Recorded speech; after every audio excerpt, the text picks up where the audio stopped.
अच्छा, जब भी कोई स्लैब शब्द बोलता है तो दिमाग में क्या आता है? सीमेंट, इमारतें, यही सब ना? पर क्या हो अगर मैं कहूँ कि ये शब्द इससे कहीं ज्यादा है?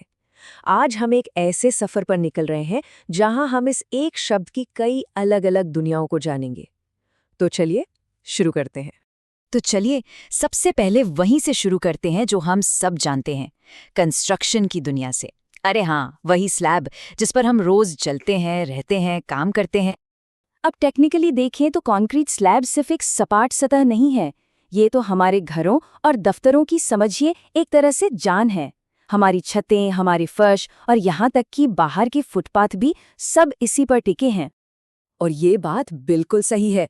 जरा सोचिए, हमारे आसपास की लगभग हर बिल्डिंग इन्हीं कंक्रीट स्लैब्स पर तो खड़ी है।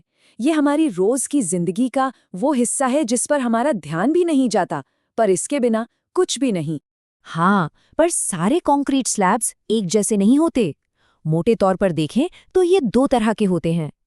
एक होता है ग्राउंड बेरिंग, जो सीधा जमीन पर टिका होता है, और दूसरा है सस्पेंडेड स्लैब, जो बीम्स और कॉलम्स के सहारे मतलब हवा में लटका होता है। देखिए, इंजीनियरिंग तो हमेशा आगे बढ़ती रहती है। वजन और मजबूती का सही बैलेंस बनाने के लिए अब कोरुगेटेड, रिब्ड और यहाँ तक कि वैफल स्लैब जैसे अनोखे डिजाइन्स भी आ गए हैं। इनका कमाल ये है कि ये कम सामान में ज्यादा मजबूती देते हैं। सच में क्या कमाल की चीज है। तो ये मॉडर्न स्लैब आया कहाँ से? इसकी कहानी भी बड़ी दिलचस्प है। बात है 1920 के दशक की, जब रोमानिया के एक इंजीनियर थे, स्टीफन कॉन्स्टेंटाइन। वो एक मोनोलिथिक यानी एक ही पीस में बना हुआ फर्श बनाना चाहते थे, और 1928 में क्लू सिविक ऑल में उनका ये आइडिया हकीकत बन गया, जिसने कंस्ट्रक्शन की दुनिया को हमेशा हमेशा के लिए बदल दिया। अच्छा, अभी तक तो हमने बात की उस नींव की जिस पर इमारतें बनती हैं, पर जरा सोचिए, क्या स्लैब का मतलब कुछ ऐसा भी हो सकता है जिसका लेना देना बिल्डिंग से नहीं बल्कि ज्ञान से हो? चलिए पता लगाते हैं। हाँ जी, बिल्कुल। अब हम स्लैब की एक बिल्कुल ही अलग दुनिया में चल रहे हैं। एक ऐसी दुनिया जिसका ताल्लुक सॉफ्टवेयर से है और जो टीमों के लिए बनाया गया है। इसे ऐसे समझिए, जैसे एक कंक्रीट स्लैब किसी बिल्डिंग को सपोर्ट देता है, ठीक वैसे ही ये सॉफ्टवेयर किसी टीम के पूरे ज्ञान को एक जगह पर इकट्ठा करके रखता है, उसे ऑर्गेनाइज करता है। सच में ये टीम्स के लिए जानकारी की एक डिजिटल नींव है। तो ये इतना पॉपुलर क्यों है?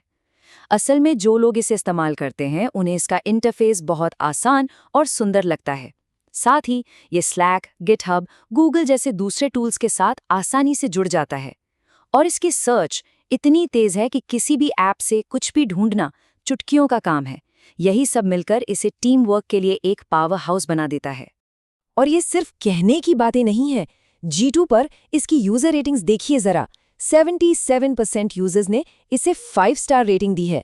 इससे साफ पता चलता है कि ये कितना असरदार और पॉपुलर है। तो हमने एक ठोस नींव देखी, एक डिजिटल नींव भी देख ली, लेकिन अब हम एक ऐसे स्लैब की बात करने वाले हैं जो पूरी तरह से फिजिकल है और एक चैलेंज भी। चलिए अब चलते हैं रॉक क्लाइंबिंग की दुनिया में, जहां स्लैब का मतलब ही कुछ और है, कुछ ज्यादा ही रोमांचक। तो स्लैब क्लाइंबिंग का मतलब सीधी खड़ी चट्टान पर चढ़ना नहीं होता। ये असल में थोड़ी झुकी हुई चट्टान पर चढ़ने की कला है, जहां आपकी बाजुओं की ताकत से ज्यादा जरूरी है आपका बैलेंस, आपके पैरों का कंट्रोल और फ्रिक्शन का सही इस्तेमाल। और ये बात इस एक लाइन में कितनी खूबसूरती से कही गई है कि स्लैब क्लाइंबिंग सबको एक बराबर मौका देती है। यहाँ तक कि जो लोग बहुत ताकतवर नहीं हैं, वो भी अपने हुनर और बैलेंस के दम पर बड़े आसानी से ऊपर पहुंच जाते हैं। मतलब ये ताकत का नहीं, तकनीक का खेल है। तो सवाल ये है कि इस पर महारत कैसे हासिल की जाए। देखिए, 3 बातें सबसे जरूरी हैं। पहली, पैरों को बहुत ध्यान से रखना ताकि जूते और चट्टान के बीच ज्यादा से ज्यादा ग्रिप बने। दूसरी, अपने हर कदम पर पूरा भरोसा करना, जरा भी हिचकिचाए तो फिसलने का डर रहता है। और तीसरी, अपनी पिंडलियों को आराम देने के लिए अपनी एड़ी का होल्ड की तरह इस्तेमाल करना। तो लीजिए, हमने 3 बिल्कुल अलग अलग तरह के स्लैब देख लिए। अब चलिए इन तीनों को एक साथ रखकर देखते हैं कि इनमें कॉमन क्या है।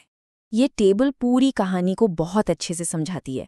देखिए, कंक्रीट स्लैब का मकसद है स्ट्रक्चरल सपोर्ट, जिसका मेन प्रिंसिपल है मजबूती और टिकाऊपन।